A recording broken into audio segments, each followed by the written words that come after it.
Regarde la fin de ce passage au verset 8. Vous n'agirez pas comme nous le faisons maintenant ici, où chacun fait quoi? Ce qui lui semble bon. C'est la même chose ici dans cette fin de temps. Les chrétiens font ce qui leur semble bon. Les faux pasteurs font ce qui leur semble bon. Le chrétien ne fait pas ce qui lui semble bon. Le chrétien a un endroit où il s'établit selon la volonté de Dieu. Être là où Dieu voudrait qu'on soit est un principe très important.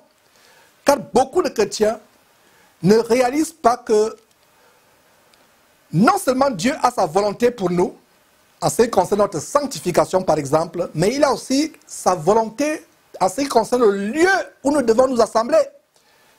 Et sur comment nous devons nous assembler. Aujourd'hui, vous avez des chorales, les gens sont sur le podium, les églises se transforment en spectateurs et en acteurs.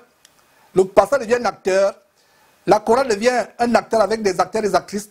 Et ils sont devant vous, vous êtes assis en train de les applaudir, de les regarder. Ce n'est pas comme ça que l'église se rassemble. L'église du premier siècle, ils étaient dans une maison et vraisemblablement en cercle, se regardant les uns les autres. Personne n'avait une place élevée au-dessus des autres. Personne n'avait un siège rambouillé, un trône bien orné, alors que les autres s'asseyaient sur les chaises en fer ou en banc ou en brique, au point d'avoir le dernier qui chouinte après les heures de passer temps assis. Non, ils étaient tous ensemble dans la simplicité. Voilà comment le Seigneur voudrait que nous nous réunissions. Regardez, je cite tout simplement noté, Colossiens chapitre 3, verset 16. Que faites donc quand vous vous assemblez? Les uns ou les autres ont-ils les cantiques, un hymne, un cantique, une exhortation, les uns ou les autres? Ce n'est pas que vous avez une chorale devant avec les spécialistes de chant.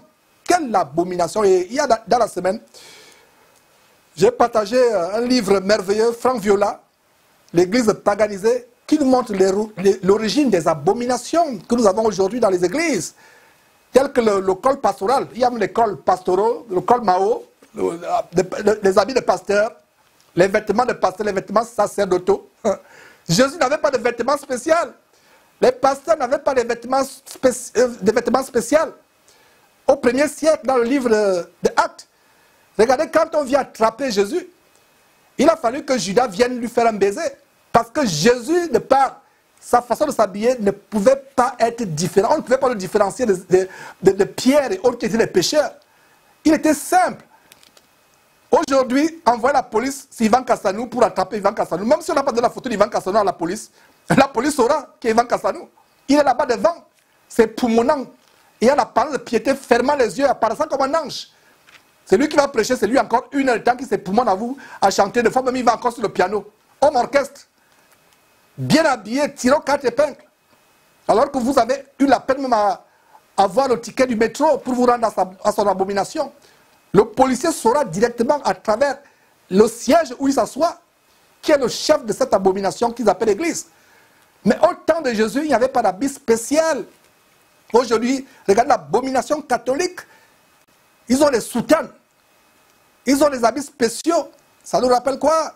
Ça nous rappelle Matthieu chapitre 23. Ils aiment se pavaner en habit de roi, en habit sacerdotaux. Et les descendants ou les descendantes de la Babylone, la grande qui est l'église catholique, les petites filles et arrière-petites-filles de la Babylone, la grande qui est l'église catholique, c'est-à-dire que les églises du mouvement pentecôtiste, baptiste, luthérien, méthodiste aussi, eux aussi ils ont maintenant les tenues qui varient les uns les autres. D'où vient que les chrétiens ont des tenues? Voilà comment les gens font comme bon leur semble. Notez encore ce verset de Deutéronome chapitre 12, verset 8, qui dit que vous n'agirez pas comme vous le faites maintenant, où chacun fait ce que bon lui semble.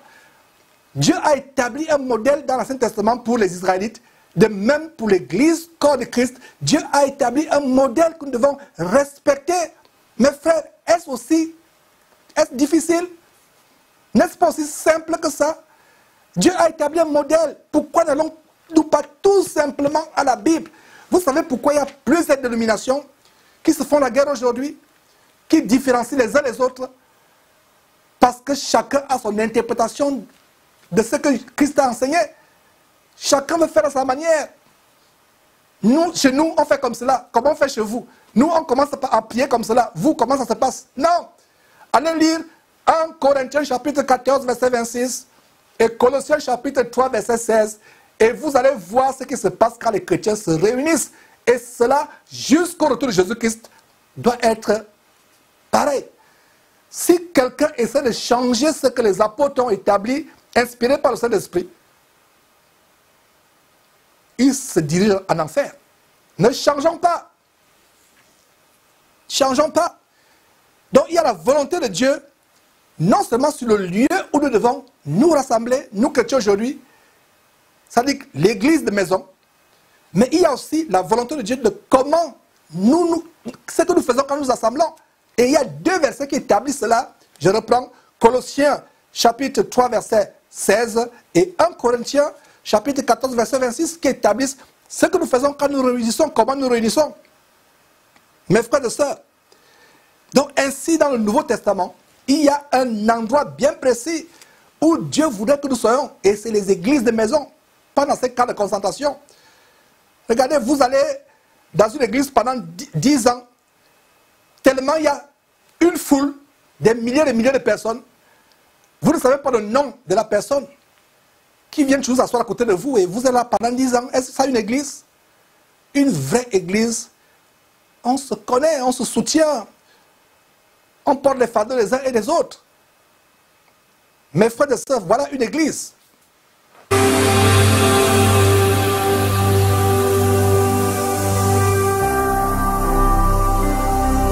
Jésus-Christ TV, vous connaîtrez la vérité et la vérité vous affranchira.